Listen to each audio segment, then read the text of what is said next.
charlas y hoy voy a hablar un poco de la que está más subrayada, que son los inicios, ¿no? O sea, no va a ser una clase de historia, nos vamos a llenar de temas porque igual tampoco el tiempo da, más bien es una reflexión sobre la espiritualidad por una perspectiva histórica, es decir, ubicándola en un tiempo y en un espacio, porque por lo general cuando hablamos de espiritualidad lo hacemos a veces muy en abstracto, ¿no? ¿Dónde está la espiritualidad, ¿no? Y la espiritualidad la ubicamos casi siempre en un ámbito de lo privado, ¿no? De lo íntimo, ¿no? O sea, asociamos espiritualidad con intimidad, que está muy bien, ¿no? Que está muy bien, con nuestra oración, ayuno, etc. Pero la espiritualidad, que es ese soplo, ¿no? Del espíritu, recordamos en el Antiguo Testamento la palabra ruach, que en el Nuevo, ya en griego, neuma, ¿no? No solamente tiene que ver con la intimidad, sino con todo el ser, con todo el ser. Por eso, más que hablar de una historia de la iglesia menonita, vamos a hablar de una espiritualidad que tiene este adjetivo, ¿no? Menonita, pero que es la espiritualidad del reino, ¿no? La espiritualidad cristiana. Entonces hoy voy a hablar de los inicios y en la próxima ocasión de su actualidad, ¿no? Sobre todo en América Latina, y cuando hablamos de los inicios de un momento muy específico. Ahorita lo voy a mencionar, entonces si podemos pasar a la siguiente. Quiero iniciar mencionando un poco una cita bíblica que no es casualidad que la seleccione, ¿no? Tanto por su contenido como por un elemento básico, y creo que la mayoría, no diría que todos, pero creo que la mayoría la conocemos, ¿no? La famosa parábola del sembrador. No la voy a leer porque la hemos leído, ahí igual está en forma de caricatura, podríamos decir de alguna manera, pero la parábola del sembrador nos habla, bueno, de la semilla que se esparce y que queda en diferentes lugares, ¿no? Uno donde no logra surgir, nacer, o nace y se ahoga rápidamente, y finalmente en un lugar donde cae en un buen terreno y da una cosecha, es una cosecha que va creciendo con el tiempo, ¿no? La conocemos. Igual en el pasaje de Mateo 13 hay una explicación que el mismo Jesús da, ¿no? De la parábola. No va a hacer una predicación sobre la parábola, sino que lo voy a introducir porque ustedes recuerden que esta parábola, como todas las demás en el Evangelio de Mateo, tiene que ver con un tema específico. No sé si lo recuerdan, si recordamos el Evangelio de Mateo, es el reino de Dios, ¿no? Ese es el gran tema de Mateo, ¿no? El reino de Dios. Y todas las parábolas que conocemos, ese es su tema, ¿no? Tienen el mismo tema, el reino de Dios, que es más que una institución. Por eso hablamos de espiritualidad. O sea, no va a estar hablando específicamente de templos, de ordenanzas, de doctrinas específicas, sino del reino, ¿no? Del reino que se esparce y que Jesús vino a anunciar, pero también a ser presente. Entonces, recuerden que el reino de Dios es la presencia de Dios en la historia humana. Por eso se conecta con este tema que voy a estar mencionando. Es decir, Dios es un ser trascendente, ¿no? Dios no tiene origen, no tiene fin, pero se hace presente en la historia humana a través de Jesús, ¿no? Plantea el reino. Pero el reino, y por eso lo va a relacionar mucho con el tema de hoy, el reino tiene un crecimiento, ¿no? Si también vemos las otras parábolas, no es como que irrumpe de manera violenta. Bueno, aquí hay un pasaje que habla algo de violencia, pero el reino no irrumpe de manera violenta, sino que se siembra y crece, ¿no? Va creciendo. Y eso lo conecta mucho con la historia. En el tiempo de Jesús era un momento de mucha crisis, y era un momento en el que los judíos prácticamente habían perdido la esperanza que tenían, ¿no? ¿Y qué les quedaba más que la fe, ¿no? ¿La fe en qué? En un Salvador, ¿no? En un fin de los tiempos. Esa era la fe que tenían, y estaban esperando el reino de Dios, pero lo están esperando de una manera muy distinta a como Jesús la planteó, y esto ahorita lo vamos a conectar con el tema de hoy. Estaban esperando un libertador no al estilo que fue Jesús, sino a un estilo, no sé, más como San Martín o como Bolívar, o como los libertadores que tienen una espada en la mano, ¿no? Así era como lo estaba esperando, que más o menos es lo que pasaba, ¿no? Había cierto desazón en estos países latinoamericanos, que estaban esperando esos libertadores, y bueno, llegó la independencia, pero no necesariamente tan buena o tan mala, pero esa libertad, que era la que esperaban los los judíos, pero Jesús viene a predicar otra liberación, ¿no? Viene a predicar otra forma de entender el reino. Y lo predica de una manera muy particular. Si ustedes ven la imagen, no es una imagen de ciudades, sino que es una imagen campestre. La mayor parte de las parábolas son del mundo rural, del mundo campestre. Y si nosotros vemos, por ejemplo, vemos las cartas de Pablo, son imágenes distintas, ¿no? Son más de un mundo de la ciudad, ¿no? Pablo nos habla de los Juegos Olímpicos, Pablo nos habla de un templo, Pablo nos habla de las estructuras de ciudad, porque vivía en ciudades, predicaba gente en ciudad. En cambio, Jesús predicó principalmente a personas del campo. Por eso a veces cuando leemos las parábolas, los que somos hijos de las ciudades, ¿no? Que nacimos en ciudad, vivimos casi toda nuestra vida en la ciudad, a veces no es tan fácil de captar como quizá los primeros oyentes de Jesús lo tenían. Y esa vida campestre y estas parábolas van a ser las favoritas de los primeros menonitas o de los primeros anabaptistas. Los menonitas tenían unos pasajes favoritos que eran principalmente los evangelios y los evangelios sinópticos, principalmente el evangelio de Mateo. Hay quienes señalan que varios que eran analfabetas, o sea que no sabían leer, no tenían esa posibilidad, se aprendían pasajes enteros de la Biblia, ¿no? Como en el pasado, o sea, de memoria. Y esos pasajes, uno en particular era el Sermón del Monte, ¿no? El Sermón de la Montaña, que también está en el Evangelio de Mateo, porque les permitía comprender su vida espiritual. Entonces, por eso lo señalan. La siguiente, por favor. La siguiente diapositiva. Y esto quisiera mencionar que tiene un poco que ver con lo que dice Oscar, ¿no? Creo que una buena imagen para comprender lo que es el reino de Dios, no solamente las iglesias particulares, sino el reino, es esa imagen del árbol, ¿no? Entonces un árbol, no se alcanza a ver porque no es una clase de divisiones, pero cada una de esas sería, digamos, diferentes iglesias, diferentes movimientos que han surgido a lo largo de la historia, ¿no? Unas ramas muy grandes que tienen otras más pequeñas. Hablamos de una rama muy grande como el catolicismo romano, ¿no? Que tiene diferentes divisiones, subramas. Hablamos de otras formas de cristianismo que casi no conocemos, ¿no? Las iglesias orientales, o sea, las que nacieron en Asia, en África, que son otras formas de cristianismo que nosotros prácticamente ni conocemos, ¿no? Hablamos de la iglesia ortodoxa, no sé si la conocen, ¿no? La ortodoxa que nace en el mundo griego, ¿no? A diferencia de la romana, que nace en un mundo más romano, como su nombre lo indica, y que tiene sus subdivisiones. Y vamos a llegar a un momento específico de la iglesia donde surge, digamos, de ese mismo tronco, de ese mismo árbol, una nueva rama que va a empezar a tener sus ramificaciones, ¿no? Sus divisiones, que es el siglo XVI. Entonces hoy, como vamos a hablar de los inicios, me voy a centrar específicamente en este momento histórico. La próxima vez nos vamos a enfocar en este momento histórico, en el presente, para que veamos esos vínculos. El siglo XVI para este gran árbol que es la iglesia va a ser un momento muy, muy especial, muy específico. Y como les decía, que la historia tiene dos elementos, ¿no? El tiempo y el espacio. Cuando decimos que tenemos un pensamiento histórico, los historiadores siempre pensamos cuándo y dónde. No es como las dos coordenadas, cuándo y dónde. Porque a veces hacemos saltos, como cuando leemos la Biblia, ¿no? Si nosotros nos saltamos el cuándo y el dónde de los pasajes, pues empezamos a entrar en confusiones, ¿no? O de pronto a dar interpretaciones que pueden ser un poco no tan acordes, ¿no? Entonces, ¿cuándo y dónde? ¿Cuándo? El siglo XVI, imagínense, llevan más de 15 siglos de cristianismo. El cristianismo no nació aquí, lleva 15 siglos que no podemos odiar, pero que hoy no vamos a hablar, nos vamos a centrar acá. ¿Y en dónde?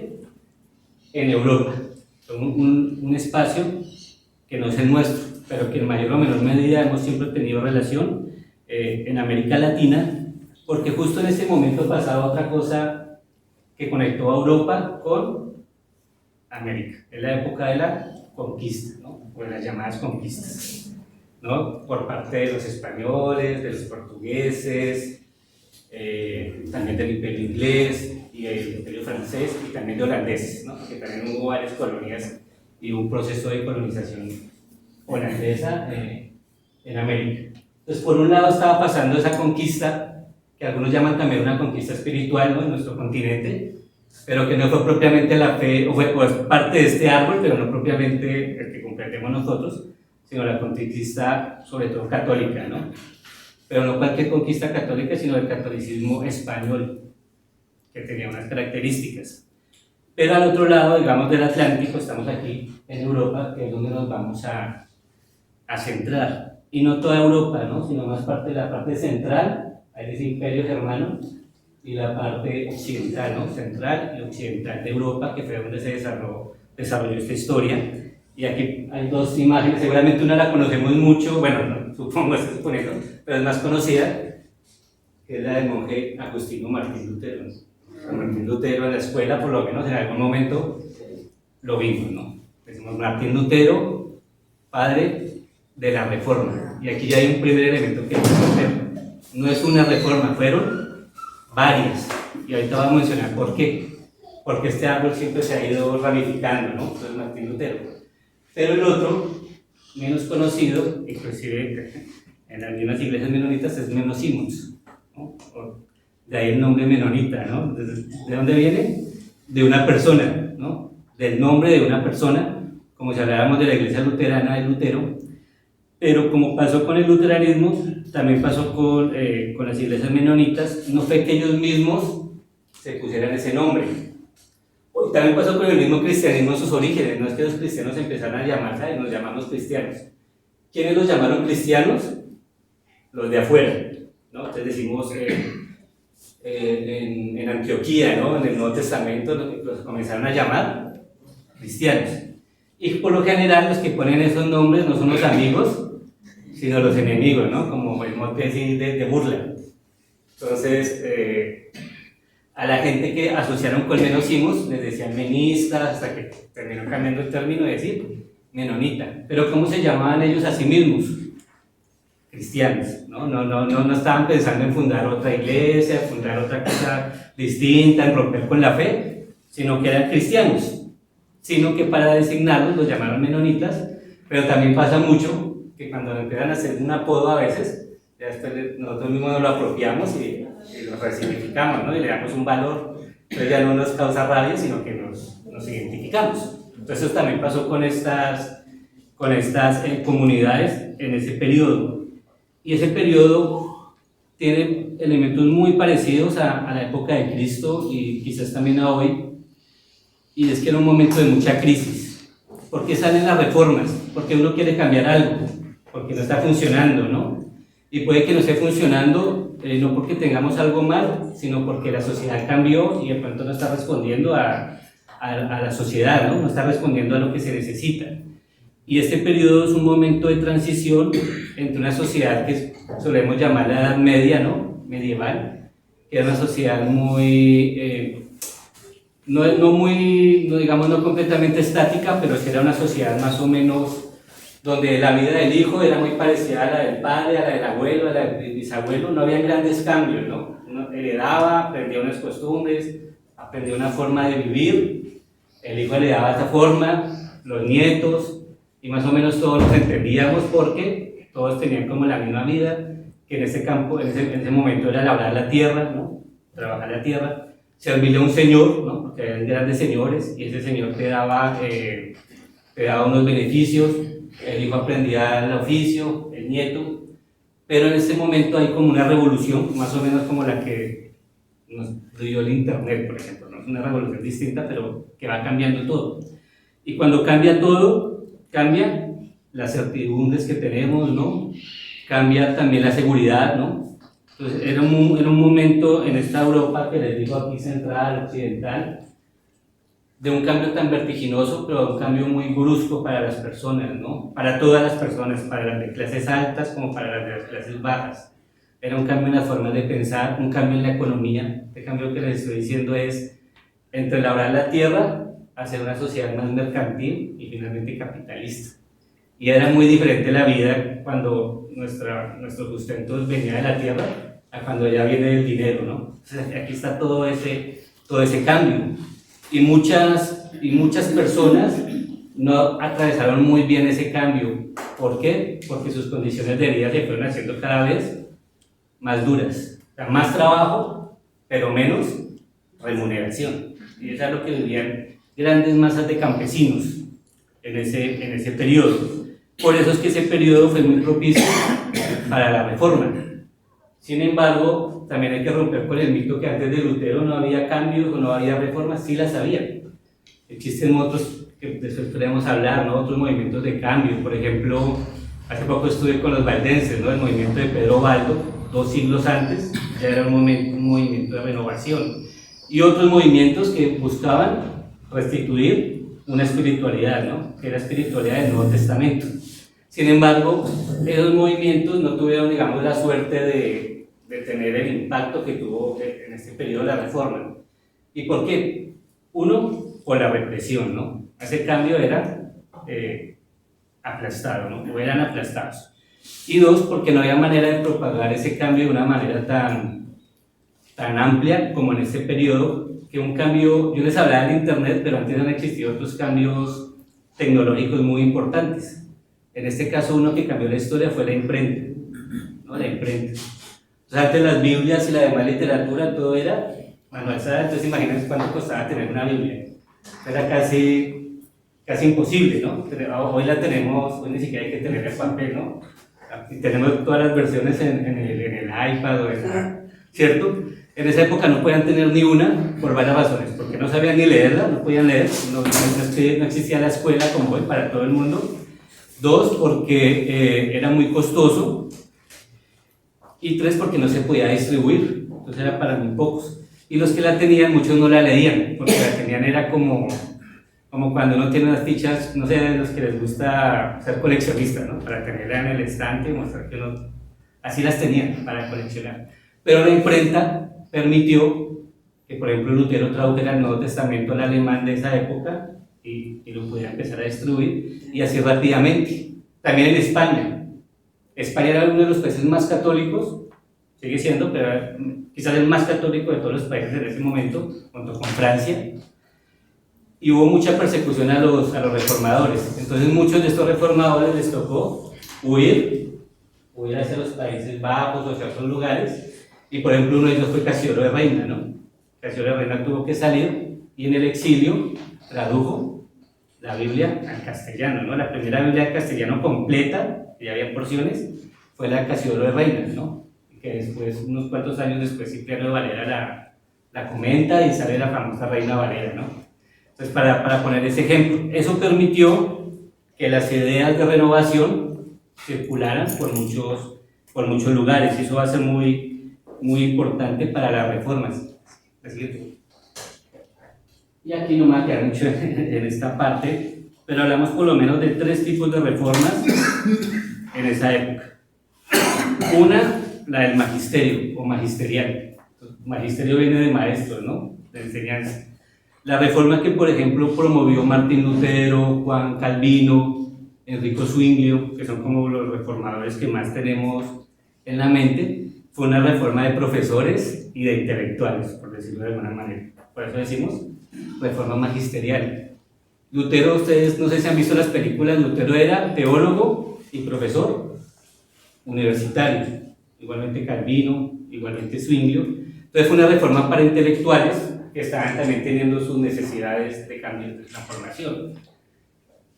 Entonces no era tanto una reforma para todo el mundo, ¿no? Porque, seamos sinceros, quienes entendemos a los intelectuales muy pocos, ¿no? Uno escucha a los intelectuales y los intelectuales casi nunca llegan a la población, ¿no? Como que son grupos muy, o somos, no sé, muy cerrados, ¿no? Para cierta gente muy docta.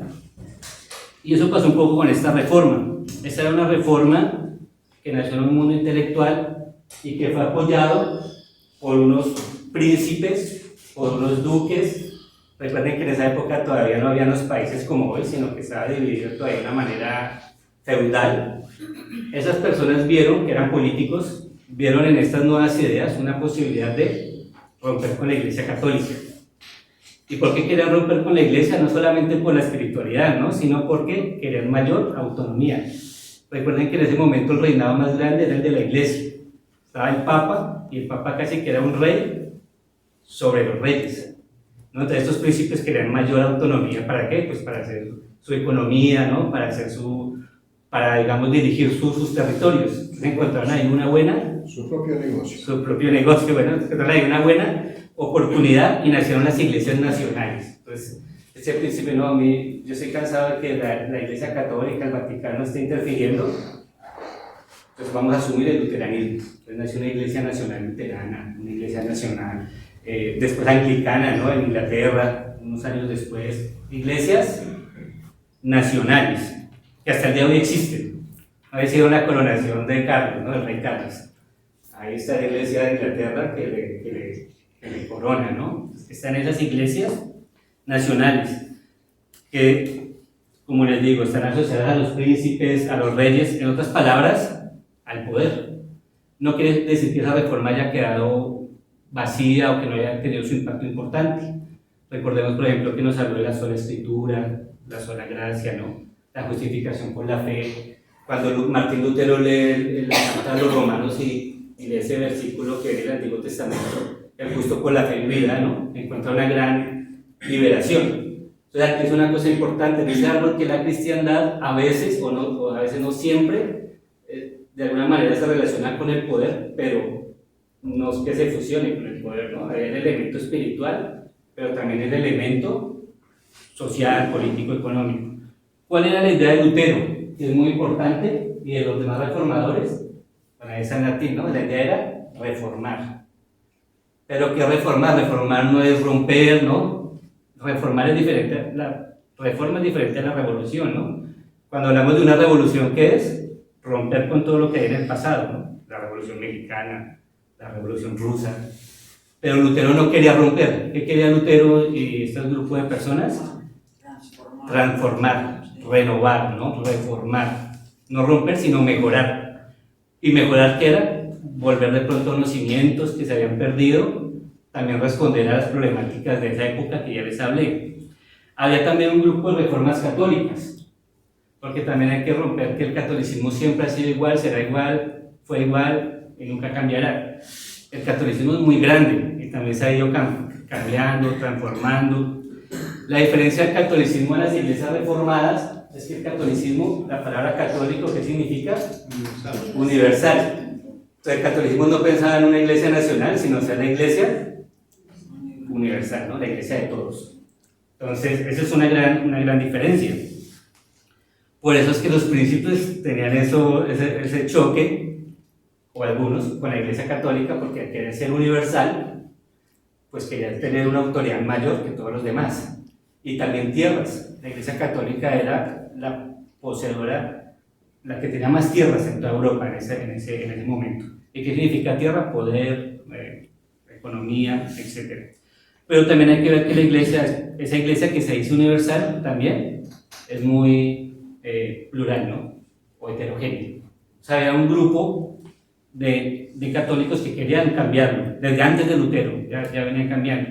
Y también a partir de la Biblia, no sé si han escuchado la famosa Biblia Políglota Complutense en España, que era el centro intelectual de España. Fue una Biblia que unos años antes de Lutero, unas décadas, un grupo de exégetas, humanistas, porque eran personas que habían estudiado en las universidades, humanistas buscaron hacer una traducción de la Biblia en varios idiomas, principalmente griego, bueno, los originales, el castellano y otros idiomas. Así había una renovación. El tema es que esa renovación no era para todos, sino solamente nuevamente para la élite intelectual. Así se estaba cambiando la forma de entender la Biblia, pero solamente un grupito, ¿no? Por decirlo de alguna manera. Y ya viene esta tercera, que este nombre nos puede, por eso está el dibujito, asustar, porque cuando habla de reforma radical no está hablando de radicalismo, de ¿cómo se diría esto? De ser fanático, ¿no? Sino que está hablando de una palabra en latín que es radix, que es raíz. Ahí está el dibujo. Entonces cuando hablamos de la reforma radical son una serie de grupos que se propusieron volver a la radix o a la raíz de la fe. No son los radicales de nos vamos a ir a matar con otros, sino era una serie de grupos que decían la única forma, más allá de hacer cambios intelectuales o de hacer traducciones bíblicas, de que el cristianismo se renueve es volver a sus raíces, a la raíz. Y para ello la raíz es el Nuevo Testamento, ¿no? Es decir, hay que volver al Nuevo Testamento. De ahí viene ese nombre radical, ¿no? ¿Por qué? Porque, por ejemplo, Lutero, claro, volvió al Nuevo Testamento, pero también volvió mucho, por ejemplo, a San Agustín. O sea, la teología luterana es una teología que retoma mucho a la patrística, a los padres de la iglesia y a la escolástica, ¿no? A la teología medieval, porque eran intelectuales, ¿no?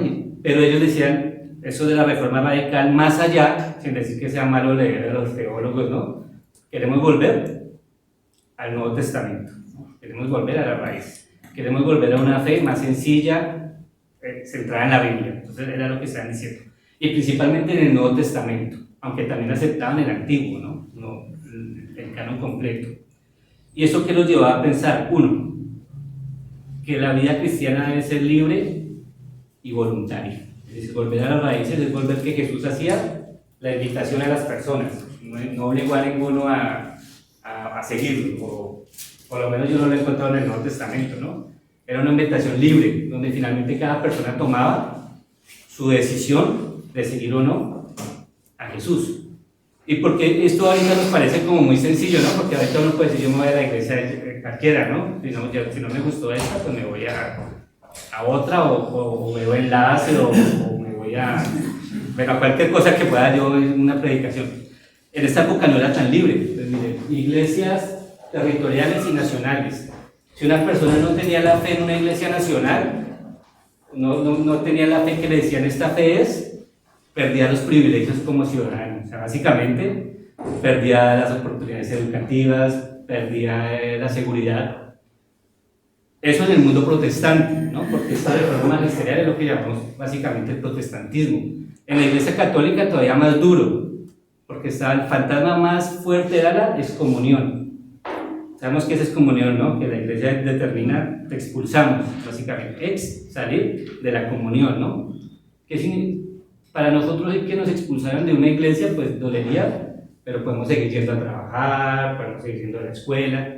Pero en ese momento ser expulsado de la iglesia era dejar de ser ciudadano, básicamente. Es decir, ya no tenía ninguna otra oportunidad. Entonces, creer no era una cuestión voluntaria, ¿no? Era una cuestión de donde yo nací, ahí tengo que mantenerme. Si me hago entender lo potente que era en ese momento y lo potente que era para estas personas decir, nosotros promovemos, siguiendo el ejemplo de Jesús, una vida cristiana, una espiritualidad voluntaria, no obligada. ¿Qué pasaba con estas personas en la sociedad? Se pierden esos privilegios que les digo. Básicamente eran lo que llamamos parias, ¿no? Eran personas que perdían sus privilegios. Y no solamente eso, era tan fuerte que si decían, no, ya no queremos pertenecer a una iglesia nacional o a la iglesia católica, eran expulsados, o muchas veces también eran pasados por el martirio, ¿no? Destruidos. ¿Por qué? Porque para los poderosos estas personas, no solamente ellas, sino que su ejemplo podía ser perjudicial, ¿no? Si estas personas dicen, vamos a tener una fe voluntaria, una fe libre, eso puede propagar a otras personas y eso es muy peligroso para los poderosos, como sigue siendo muy peligroso que la gente piense, ¿no? Entonces vemos porque los poderes siempre van en contra de la educación, ¿no? Y lo lástima es que a veces también las iglesias siguen esa línea, ¿no? No, es que educarse es peligroso, ¿no? Leer esto es peligroso, tal, ¿no? Porque te saca del esquema. Entonces en ese momento era así.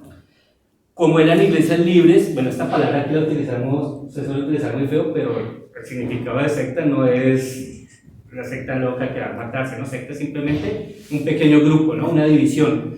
Como era libre, pues eran comunidades voluntarias y más bien pequeñas, ¿no? Eran comunidades más bien pequeñas, voluntarias, no una gran institución. Y la idea también ya no era solo reformar, sino restituir. ¿Restituir qué? Lo que les mencioné. La vida neotestamentaria, ¿no? La raíz. Entonces decían, no basta con reformar, hacer pequeños, como cuando uno reforma la casa, ¿no? Hacer pequeños cambios, sino que hay que hacer un cambio estructural, hay que restituir la fe que surge del Nuevo Testamento. y esto es mucho más, ahí sí podríamos utilizar la palabra radical, ¿no? Esto es mucho más radical que decir solamente hay que hacer pequeños cambios. Ellos no están diciendo vamos a inventarnos un nuevo cristianismo, ¿no? Están diciendo todo lo contrario, queremos restituir el cristianismo bíblico, neotestamentario. Aquí hay varias divisiones de esa reforma, pero nos vamos a centrar solamente en una, que es de la que viene la espiritualidad menonita, que es el anabaptismo en ese momento, o anabautismo, ¿no? Podríamos decir uno hoy. ¿Alguno recuerda esa palabra? ¿Qué significa anabaptismo? De pronto la tiene por ahí. Sin bautismo. ¿Dime? Sin bautismo. Sin bautismo. Bueno, por el A, sí es cierto, pero en este caso es ana, es más completa y es doble. Entonces, para ese momento, la palabra anabaptismo significaba doble bautismo, ¿no? Digamos, bautismo se debería decir sin bautismo. En este caso es rebautizarse o doble bautismo. Igualmente, este nombre no se lo pusieron ellos mismos, se los pusieron de afuera. ¿Quién se lo puso? Los católicos, los protestantes, bueno, la gente que estaba, digamos, en contra de esta forma de ser. Porque cuando ellos hablan de una iglesia de creyentes, llegan a la conclusión que un niñito de 2 años o de 1 año, pues no es un creyente voluntario, ¿no? Entonces ellos llegan a la conclusión y dicen, es que ese bautismo de infantes, pues no tiene mucho sentido neotestamentario, porque un bebé no puede decidir su fe. Ellos decían, realmente ese bautismo de los niños, porque los luteranos siguieron bautizando niños, ¿no? A los infantes, no es válido. Entonces dijeron, como no es válido, realmente el bautismo, dicen que Jesús se bautizó a los 30 años, ¿no? Entonces empiezan a decir, realmente el bautismo como un signo, ¿no? Porque para ellos no es un sacramento, sino un símbolo, debe hacerse con conciencia, ¿no? Porque es cuando una persona decide hacerse voluntariamente parte de la comunidad de fe, parte de la comunidad de Dios, ¿no? O de la familia de Dios, que es otra imagen que se utiliza. Entonces los de afuera, como no entendían eso, decían, esta gente me está bautizando 2 veces, ¿no? Entonces les decían rebautizadores. Pero para ellos no era que les estuvieran bautizando 2 veces, sino que decían, es que el primero de niños no vale. Tanto que en Zúrich fue la primera ciudad donde se registra que hubo un bautismo de adultos. En unos discípulos de Ulrico Zwinglio, que fue uno de los reformadores, llegaron a la conclusión y uno le dijo al otro, bautíceme, yo me bautizo, y se bautizó el primer grupo. Ahí le pusieron ese nombre, que igual como les digo, después ellos lo asumen, ¿no? Ya lo asumen con dignidad. Este grupo tenía, bueno, lo que les acabo de mencionar, ¿no? El bautismo de creyentes. Esos 3 puntos los voy a desarrollar ahorita. La hermenéutica comunitaria, entonces ellos ven, a diferencia digamos, del luteranismo un poco, que la comprensión cuando es la hermenéutica bíblica, ¿no? Está hablando de la hermenéutica de la Biblia, debe hacerse en comunidad. Y ahorita les voy a explicar por qué en comunidad, y no solamente individualistamente. Ahorita lo mencionamos. Y otro elemento, que es con el que voy a cerrar un poco el diálogo de hoy, es la no violencia. Yo prefiero poner no violencia a pacifismo, porque particularmente tengo algunas dificultades con todos los ismos, ¿no? Porque saben que un ismo siempre es peligroso, todo ismo ha sido peligroso en la historia, ¿no? El nacionalismo, ¿no? El menonismo, el pacifismo, todos los ismos llevan a posiciones muy, ahí sí vamos más bien violentas, ¿no? Muy totalitarias, que generan violencia. Bueno, no solamente yo, sino que los menonistas, hablamos de la no violencia activa, porque también es un tipo de no violencia, ¿no? Activa, no pasiva. Entonces vamos a ver por qué. Y de ahí se desprendería la espiritualidad menonita, que es de la que vamos a hablar hoy en este siglo XVI y la próxima vez en la actualidad. La siguiente, por favor. Entonces voy a hablar 3 elementos de esa espiritualidad que pueden ser más. Como les digo, si me quedara hablando de todos los énfasis doctrinales, nos darían aquí horas. Entonces solamente quiero hablar de 3 elementos así muy grandes que nos ayudan a entenderlo. Este primero es la comunidad cristiana como una comunidad del espíritu. Es un elemento fundamental de la espiritualidad cristiana, vista también desde el prisma de la óptica menonita. Ahí hay una imagen un poco para mostrar esas comunidades. Miren dónde están reunidos, en ¿En un templo grande o pequeño? En ninguno, ¿cierto? No están en ninguno, están al aire libre. Bueno, en parte porque no tenían forma, pero en parte también porque no necesitaban construir, a comparación de lo que estaba pasando con la iglesia romana en ese momento, que fue frente a lo que también Lutero peleó, y es que la iglesia estaba construyendo la basílica más impresionante de todas, la de San Pedro en el Vaticano. En esa época estaba construyendo, de pronto algunos han ido, yo todavía no, pero en algún momento iré, que hay que verlo, construyendo el San Pedro, ¿no? En el Vaticano. Conocemos que trajeron a los grandes pintores de la época, de lo más poderoso en términos de poder que se pueda pensar.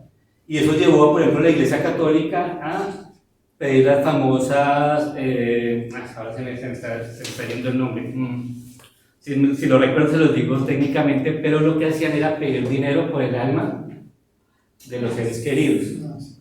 Ahorita sí me surge otra vez el nombre, ¿verdad? Entonces, cuando hacen las indulgencias, ¿no? Las famosas indulgencias. Entonces, esas indulgencias eran para pagar ese gran templo que iba a ser majestuoso y que de hecho lo fue y lo es. Entonces, se volvió un negocio, ¿no? Ahorita decíamos el negocio. Entonces, miren lo que significaba el templo que significaba poder. Más o menos lo que significó para Salomón, y por eso es que Dios permitió hacer el templo, pero como que si ustedes leen Samuel y Reyes, los libros de Samuel y Reyes, como que no estaban como que no resonaba mucho hacer un templo, sino que siguiera mejor con un tabernáculo, ¿no? Que significaba un vínculo más directo con Dios. Un templo. Mientras que ellos no necesitaban eso porque el templo era el mundo. Estamos hablando del reino de Dios. El reino de Dios no se reduce a una estructura material, ¿no? Entonces, este cuadro nos lo muestra. También este cuadro nos muestra cosas como la participación de los niños, de las mujeres. ¿Están sentados de qué manera? ¿Cómo estamos nosotros o cómo es la posición ahí en el cuadro? Alrededor de la mesa. Otro elemento importante en esta espiritualidad, ¿no? Donde caben todos, las mujeres, los niños, los hombres también, adultos, alrededor de la mesa compartiendo el pan. El pan físico, pero también el pan, que es la palabra de Dios, ¿no? Compartiendo la espiritualidad. Pues por eso puse este cuadro, para mostrar a esa comunidad cristiana como una comunidad del espíritu. Porque hay una cosa importantísima de comprender lo espiritual aquí, y es que lo espiritual rompe las separaciones. Si hablamos de lo espiritual como un soplo, no sé si se recuerdan cuando Jesús habla con Nicodemo, ¿no? También en el Evangelio de Juan. Ese soplo va de aquí para allá, ¿no? Rompiendo divisiones, rompiendo jerarquías, ¿no? Usted es el doctor, usted es el niño. No que dejemos de ser lo que somos, ¿no? Pero el espíritu conecta, ¿no? Porque ¿quién posee el espíritu de Dios? ¿Quién puede decir yo soy dueño del espíritu de Dios? Nadie, ¿no? Alguien podría decirlo, pero pues estaría errando. Entonces, cuando decimos una comunidad espiritual, dice el espíritu puede ir, hablar a través de todos, hablarnos a todos también, ¿no? Entonces, el espiritual en este caso permite la comunidad, lo común, y rompe esas barreras de separación. La Iglesia Católica para ese momento ya se había vuelto muy jerárquica, ¿no? O sea, imagínense, para tener una audiencia con el Papa, ¿cómo sería? Si hoy debe ser difícil, en esa época era todavía más difícil, ¿no? Entonces el Papa casi que estaba en otro plano, pero aquí no hay papas, ¿no? Aquí no hay reyes, aquí no hay gente, sino solamente un rey, que es Dios. De eso estamos hablando, de una comunidad del Espíritu. Es la siguiente. Aquí sigo con el tema de la comunidad del Espíritu, porque no me ocupo en una sola diapositiva. Y pensarlo, bueno, aquí hay otra imagen de estos cuadros antiguos, una cosa muy valiosa de la Iglesia Menonita es que lleva mucho registro de cuadros, porque les interesó mucho recordar esos primeros siglos o décadas. Hay imágenes de un grupo de anabaptistas reunidos en secreto en una barca, ¿no? Eso también tiene un sentido, o sea, se pueden reunir en secreto en cualquier lugar, ¿no? O sea, en una catacumba, en un bosque, pero lo hacen en una barca. Por lo que les digo, tienen muy presentes las imágenes bíblicas, ¿no? De Jesús, los discípulos, siendo pescadores de hombres. Y nos dice, la verdadera interpretación de las Escrituras es un acontecimiento espiritual, pero en el sentido que les estoy diciendo, ¿no? No necesariamente entrar en un trance y solamente el mega espiritual entiende la escritura, no está diciendo, interpretar la escritura es interpretarla en la comunidad, porque en la comunidad es donde está el Espíritu de Dios. No es que no esté en la casa o en la intimidad, ¿no? Pero si ustedes recuerdan, volviendo a Mateo, Jesús funda es una comunidad, ¿no? De 12, 11, 13, 500, ¿no? Va fundando una comunidad, ¿no? Acercarnos tanto a su sentido originario como a su aplicación al presente. Entonces, cuando los anabautistas o menonitas dicen queremos restituir el Nuevo Testamento, lo que estaban diciendo es queremos traer ese Nuevo Testamento a nuestro presente, ¿no? O sea, seguir los pasos de Jesús, pero en el presente de ellos, que era el siglo XVI. Aquí esto también es importante, desapareció la figura del pastor profesional. No es que no hubieran pastores, menos Simos fue un pastor, y hubo varios pastores, hasta el día de hoy hay pastores, pero cambió esa visión del pastor profesional que había, por ejemplo, en el catolicismo o en las iglesias protestantes, que es básicamente el pastor como un asalariado, ¿no? Una persona que se le da un salario y un empleado, pues, ¿no? Porque aquí, al ser comunidad, el pastor acompaña, ¿no? Pero no se le delega toda la responsabilidad, sino que como todos tenemos acceso a Dios, al Espíritu, a una interpretación comunitaria, pues todos podemos participar de la comprensión de lo que Dios quiere, ¿no? Para nuestras vidas. Ahí hay un elemento importante. Otro elemento que enfatizaron fue el seguimiento y la imitación de Jesús. No es que no hubieran intelectuales en el mundo menonita, anabaptista, y posteriormente, de hecho, hay unos grandes intelectuales, ¿no? Hasta el día de hoy. Pero ellos decían, realmente captarle a la espiritualidad o captarle a los textos bíblicos es más una cuestión de obediencia, o sea, de seguir e imitar, de discipulado. El discipulado fue muy importante para ellos, pero el discipulado a la manera de Jesús, ¿no? Volviendo al Nuevo Testamento, no el discipulado a la manera necesariamente actual, que es como seguir un programa de estudios, ¿no? Un discipulado más de seguimiento. Y aquí hay algo que me parece importante, y es que al entender eso, entendían que había varias comunidades hermenéuticas, o sea, que entendían que no solamente su grupo era el que tenía la verdad revelada, ¿no? Los que interpretaban bien la Biblia, que es lo que suele pasar en la mayoría de nosotros, ¿no? Es esta iglesia la que interpreta bien, y tanta le pelea. Ellos obviamente dicen, claro, nosotros tenemos fe en que en el Espíritu de Dios estamos interpretando correctamente la Biblia, pero también reconocemos que el Espíritu se mueve en otros lugares. Es que hay otros lugares donde también se lee la Biblia que puede que no sean iguales a nosotros, pero ahí también está el Espíritu de Dios. Y esto es muy fuerte, es también radical frente al catolicismo, frente al protestantismo y frente a nosotros mismos.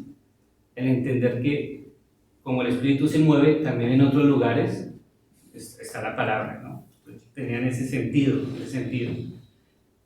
Mientras que los perseguían no, decían no, la interpretación correcta está en el magisterio católico romano, o la interpretación correcta está en el que entienda bien los planteamientos de Lutero, de Calvino, de Zwinglio, ¿no? o de John Knox, o de los demás reformadores. Ellos dicen no, si creemos realmente que es una comunidad del Espíritu, el Espíritu se mueve libremente en otros lugares, en otros espacios, y eso es una riqueza y no es un peligro, todo lo contrario. No es un peligro, todo lo contrario. La siguiente. La interpretación comunitaria, se desprende del anterior, de la palabra. Los anabaptistas, al ser un grupo tan variado, no dejaron tanto material escrito como Lutero, como otros reformadores, pero hay una de las confesiones de fe más antiguas de estos grupos en 1527, imagínense, eso fue muy cercano, 10 años después de las tesis de Lutero, ¿no? O sea, muy cercano, ya había una confesión de fe, la primera anabaptista que fue en Suiza, ahí está escrito, prefiero no pronunciar la palabra porque no pronuncio muy bien, pero esta primera confesión de fe fue coordinada, no escrita por una persona, pero sí coordinada por Miguel Sattler. Y ahí les pongo una imagen de una película que de pronto algunos han visto, otros no, como del año 90, 89, que se llama Los Radicales. Y esa es la historia de Miguel Sattler y de su esposa, que se llama Margarita, de Miguel Sattler y de Margarita. Para contar el final y que la quieran ver, finalmente ellos son martirizados, son pasados al martirio, quemados en la hoguera, ¿no? Sattler es quemado en la hoguera, antes, pero previamente también fue, no me voy a extender en el tema, pero fue martirizado en su cuerpo, mucho dolor. Mientras que Margarita, como las demás mujeres anabaptistas, la ahogaron. A las mujeres no las quemaban para no ponerlas desnudas, ¿no? Para que no las vieran desnudas. Entonces lo que hacían con las mujeres era ahogarlas, o sea, tomarles una piedra y ahogarlas hasta que se metieran debajo del agua. Entonces estos dos que fueron de los primeros anabaptistas, y Miguel Sattler, coordinador de la primera confesión de fe, mueren así, pero lo importante no solamente su muerte, sino por qué llegan ahí y cuál es la actitud que ellos presentan frente a esa muerte, que creo que en la película, que es hollywoodense, una película de Hollywood, ¿no? Más o menos de los 90, ¿no? No vayan a esperar tampoco algo muy moderno, pero nos lo muestra así muy hollywoodense. Asumen. Entonces, esto lo quiero mencionar porque esta confesión, que es una confesión, es un documento, ¿no? Donde se escribe más o menos un resumen de nuestros principios, ¿no? De nuestros principios de fe. Eso es una confesión. Estas confesiones, si lo vemos a la luz de la vida de sus protagonistas, el que lo escribe, no era como escribir en la comunidad, ¿no? De hecho, se escribió también oculta, ¿no? Estaban ocultos, eran reuniones ocultas. ¿Para qué? Pues para que no los encontraran. Estos mártires anabaptistas, y algunos conocerán, ahorita hay también una imagen del espejo de los mártires. Un siglo después se escribió todos los relatos, bueno, no todos, pero se retomaron muchos relatos de estos mártires y también se graficaron, se dibujaron. Estos mártires llegaron a su compromiso con la fe voluntario hasta la muerte, pero no la buscaban, ¿no? Eso a veces ha pasado en algunos movimientos que piensan que morir les va a dar etiqueta al cielo. Ellos no lo buscaban, ellos por todos los medios posibles querían salvar su vida, porque entendían uno que su vida es un don de Dios, ¿no? Y que solo Dios la da y Dios la quita. Y dos, porque sentían que mientras seguían viviendo, pues podían seguir comunicando la palabra. Esa fue una de las grandes diferencias entre por qué hay menonitas sin otro nombre. Porque Menos Simón se salvó muchas veces y llegó a viejo y murió de viejo. La mayoría de menonitas de su época, bueno, más que de anabaptistas, no llegaban a los 40 años, ¿no? Los martirizaban antes. Y Menos Simón se salvó varias veces, ¿no? Oculto, debajo de una carreta, o sea, se salvó muchas veces. Y eso fue lo que incomodó mucho a las autoridades católicas de la época, que Simón como que fue una gracia de Dios, siempre se salvó. Pero Simón también, como los demás, estuvo dispuesto a dar su vida, ¿no? Entonces esto nos muestra que escribir una confesión de fe no era solamente un acto intelectual, sino un acto de un compromiso de vida, ¿no? De vida. Una cosa particular, diferenciándolo de otras confesiones, porque en esta época empiezan a surgir confesiones luteranas, de los diferentes credos, ¿no? Es que cada punto de la confesión, de esa confesión, está basado en un pasaje bíblico. Eran bibliocéntricos. Es decir, es una confesión, pero no es una confesión basada solamente en un asunto institucional, sino que cada punto ahí hablan del bautismo, hablan de la cena, hablan de la disciplina de la iglesia, es otro tema, de cómo trabajan la disciplina los anabaptistas. Cada uno de estos puntos justificados en pasajes bíblicos. El compromiso con la Biblia significaba un compromiso pastoral. Entonces yo les decía, no es que desaparezca la figura pastoral, todo lo contrario. Pero ellos comprenden que la pastoral es una pastoral de la comunidad. O sea, es una pastoral donde hay un cuidado mutuo. Y más en un periodo de tanto peligro como el que les menciono. O sea, si no hay cuidado mutuo, pues más fácilmente eran devorados por las personas que querían hacerles daño. Que era cuidado mutuo, estar pendiente del peligro y comentar, mire, está peligroso, váyase a otro lado, ¿no? Había un cuidado pastoral, porque la Biblia es una autoridad en virtud de que hay un pueblo de personas que desean seguir sus principios. No eran bibliólatras, no sé si hemos escuchado la palabra bibliólatra, bueno, es un neologismo, ¿no? No es que exista en la Real Academia. de lo que devengó a veces la reforma en una idolatría a la Biblia como texto, ¿no? ¿Cuántos han conocido o tenemos, no sé, el Salmo 23 o 91 en una Biblia en la casa? Y así ya vienen como, y justo esa hoja ya con grasa o sucia, porque de ahí no la movemos, ¿no? Esa es la bibliolatría, es decir, el texto es sagrado, y a veces al que ser tan bibliocéntrico las personas terminan adorando más el texto que al Dios del texto, ¿me van a entender? O valorando más el texto, una interpretación de la Biblia, que a las personas, poniendo por encima la correcta interpretación que al otro. A eso es a lo que me refiero con bibliolatría, ¿no? Es decir, una lectura legalista de la Biblia, pensar que la Biblia en sí mismo tiene poderes. Hay gente que piensa que la Biblia tiene poderes, ¿no? Entonces, que si uno sale con el Nuevo Testamento no lo van a atracar por la calle, porque se pone uno en vista. A mí me decían estos pequeñitos. Entonces, con el Nuevo Testamento no me atracaban porque voy con la Biblia, ¿no? Entonces, no eran desde el sentido de idolatrar un texto, sino decir, la Biblia es la palabra de Dios y tiene autoridad en virtud de que como comunidad la leamos. Y lo que nos transforma es la lectura comunitaria del texto. Y eso es muy valioso como comunidad. Mucha gente, y tenían mucha razón, cuando Lutero escribe las 95 tesis en un libro que se llama La libertad del cristiano, y propone que la Biblia hay que leerla individualmente, decían es que aquí puede haber un peligro, y es que si cada uno la lee por aparte, pues todos vamos a tener interpretaciones muy distintas, ¿no? De tal manera que entonces, ¿dónde está la verdad, no? Si fulanito dice este pasaje significa esto, otro dice es que las piedras que le lanzó David a Goliat es la paciencia, la prudencia, todos nos podemos inventar cualquier cosa, y eso en alguna manera pasó. De alguna manera pasó porque empieza a ver como, pues todos tenemos interpretación. Entonces la Iglesia Católica se preocupó por eso porque si era algo peligroso. ¿Qué buscó hacer Lutero? Lutero dijo, no, lo importante aquí es entonces tener unos catecismos, pues que si la gente va a leer la Biblia, después Lutero escribió 2 catecismos, uno para adultos y otro para niños. Pues, leo la Biblia pero con el catecismo ahí en la mano para no irme a confundir.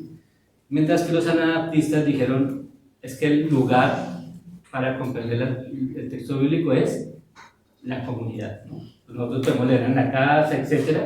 Pero cuando venimos en comunidad discernimos como comunidad el mensaje de la Biblia. No sé si me hago entender, es como un punto en el que no te dicen no la lea porque eso es malo, ¿no? O sea, claro, léala, pero como parte de una comunidad donde si encontramos pasajes que más o menos nos suenan como que esto está como difícil de entender.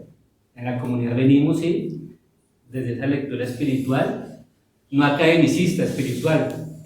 Por eso los que hemos estudiado teología, aquí seguramente hay algunos, entendemos, yo entiendo la preocupación de la gente cuando se piensa una lectura muy academicista de la Biblia, y no es que esté mal, ¿no? La lectura académica. Aquí nos está diciendo la lectura espiritual, es la lectura de la comunidad. Es una lectura pensada en lo que hizo Jesús, ¿no? Con sus discípulos. Jesús no fundó el papado, ¿no? Es decir, no, Pedro es de hecho, les preguntaban, ¿quién es el mayor entre ustedes, no? Empieza ahí todo el debate. Jesús fundó una comunidad, ¿no? Una comunidad. Entonces ahí es clave porque los anabaptistas antecedieron algo muy importante en el siglo XX que fue la llamada lectura comunitaria de la Biblia.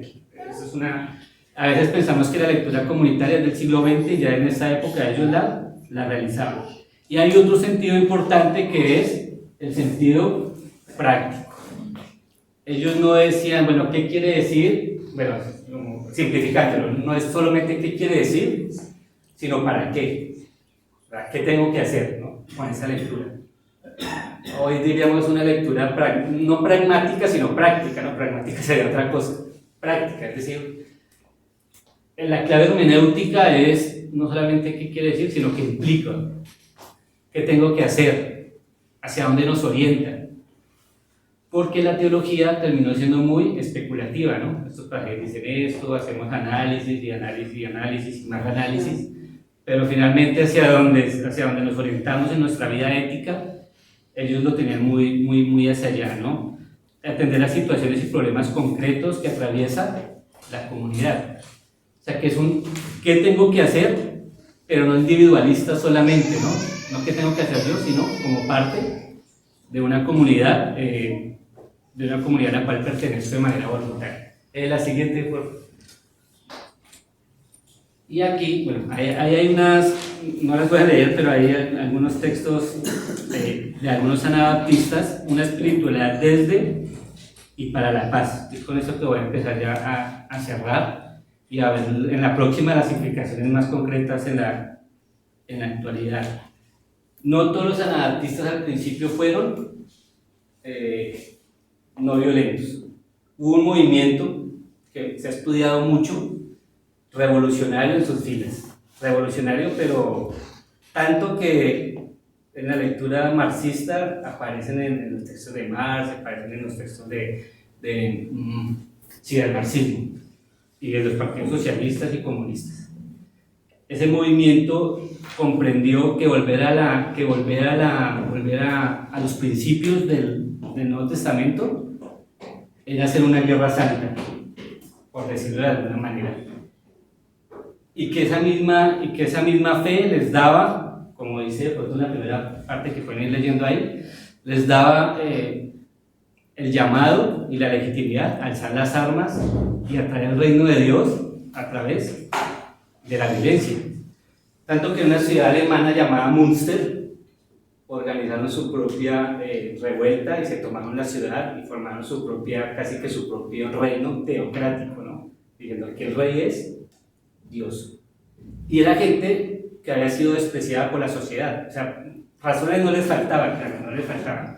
Era gente cada vez más oprimida, cada vez con muchos más problemas, y organizaron una teocracia, ¿no? Es decir, aquí es Dios. Pero cuando hablamos de teocracia, finalmente siempre la voz de Dios va a estar a través de unos humanos, ¿no? Entonces no es tan teocrático, sino que eran unas personas diciendo de parte de Dios, aquí se instauró el reino de Dios. ¿Qué pasó con ese grupo? Y uno de sus principales teólogos fue Thomas Münzer. Thomas Münzer fue el principal ideólogo, por decirlo, entre otros. Pues finalmente los destruyeron. Un ejército, una confederación de ejércitos fue y los destruyó, los mató a todos, los mataron a todos. Y a los líderes los metieron en unas jaulas y los colgaron, ¿no? Para mostrar que eso no había que hacer. Que no es muy distinto a la historia latinoamericana, ¿no? Yo recuerdo que cosas así pasaron en Colombia y seguramente también aquí y en otros lugares. Esa fue una opción, fue la opción de la violencia, fue la opción de decir, si vamos a restituir la espiritualidad cristiana, lo vamos a hacer a través de la fuerza. No, pero seguramente nosotros hoy no nos armaremos en un ejército, pero a veces también pensamos que es a través de la violencia que traemos el cambio, ¿no? La verdadera fe. Y esa violencia puede ser no necesariamente ya física, sino violencia psicológica, violencia emocional y diferentes tipos de violencias con las que consideramos que vamos a traer a las demás personas hacia la fe, ¿no? Hacia la fe.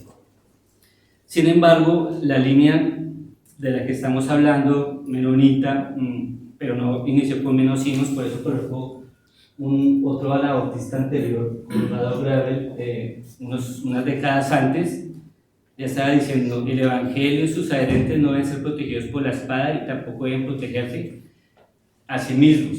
Bueno, eso no hay que leerlo así tan literal. Lo que está diciendo es: si los luteranos creen que su fuerza está en sus ejércitos que tienen, o la Iglesia Católica en sus ejércitos, pues en nuestro caso no. Nuestra fuerza no nace de los ejércitos con los que contemos, ¿no? Nuestra fuerza nace de la espiritualidad. Y Menosimus lo dice: los bautizados interiormente con espíritu y fuego y exteriormente con agua, de acuerdo con la palabra del Señor, no tienen otras armas que paciencia, esperanza, silencio y la palabra de Dios. Él está diciendo, es una espiritualidad de la confianza en Dios, ¿no? No la confianza en los ejércitos, no la confianza en el poder, ni en el poder militar, ni en el poder religioso, etcétera, sino en Dios. La siguiente, que es la última.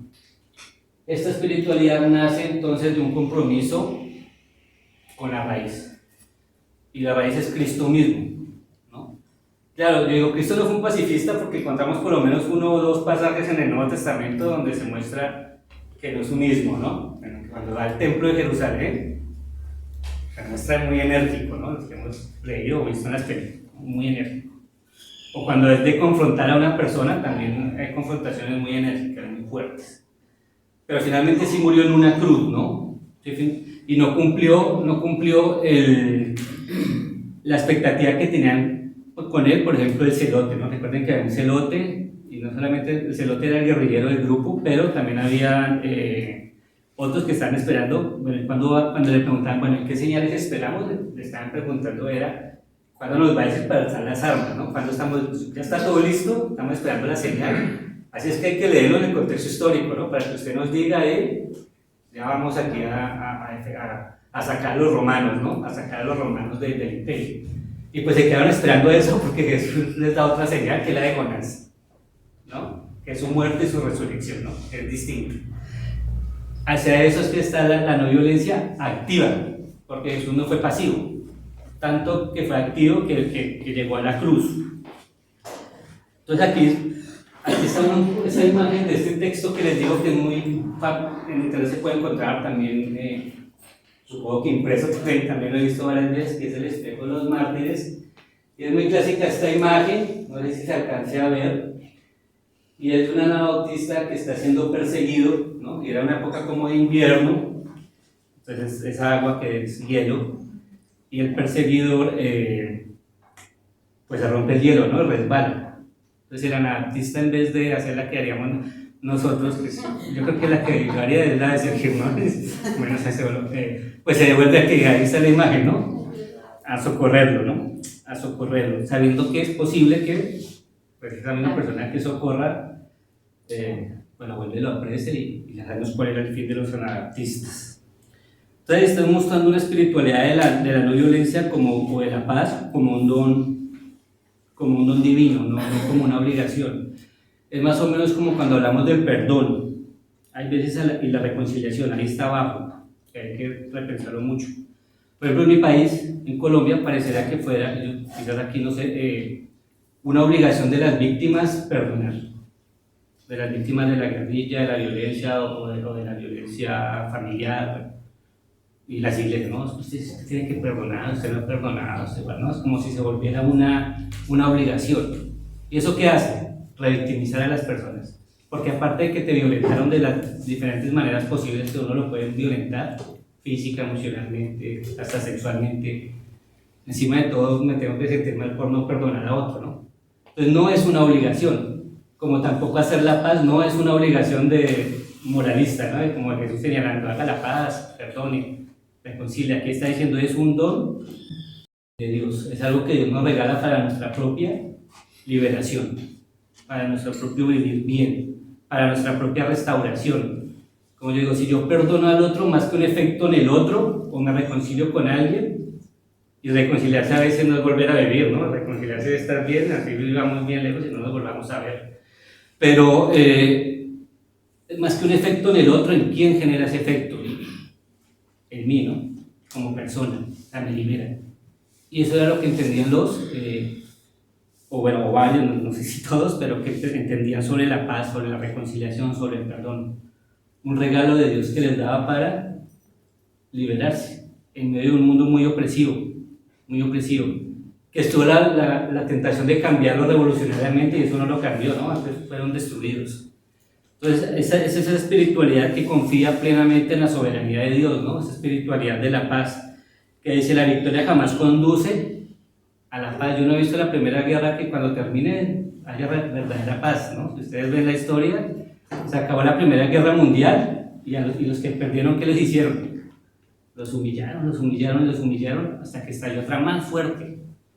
En mi país le matan a un grupo armado, le mata a la familia a otro, el otro se arma y asesina al otro, y llevamos 60 años de una espiral que pareciera que nunca terminará.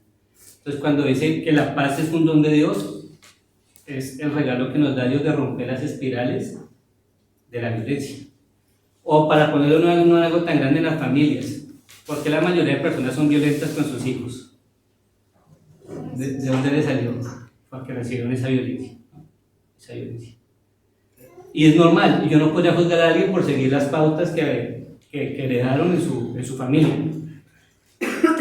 y está diciendo encontrarse a Dios, encontrar ese don divino es la posibilidad de, más allá de nuestras propias fuerzas, romper con eso. Es decir, yo en la siguiente generación no voy a reproducir esa violencia. Y no solo física, ¿no? Sino esa violencia que me aplicaron emocional en mi casa, o ese desprecio de mis papás, o de mi mamá, o de las personas, o ya en el campo de lo social, de un grupo a otro. Entonces, es esa espiritualidad, ¿no? Y no es un deber, sino un regalo. Por eso no hablo de pacifismo, sino de la paz como don de Dios. Entonces, pensándolo en ese momento. Ya en la próxima vamos a hablar esta espiritualidad un poco más ya, bueno, aunque eso es muy presente, espero que hayamos captado que lo que ellos viven en ese momento de hace más de 5 siglos, de alguna manera también se replica en nuestra sociedad de hoy, una sociedad cada vez más autoritaria y cada vez más dura. Pero vamos a aterrizarlo en puntos un poco más concretos en la próxima que nos encontremos. Entonces le doy la palabra a Oscar.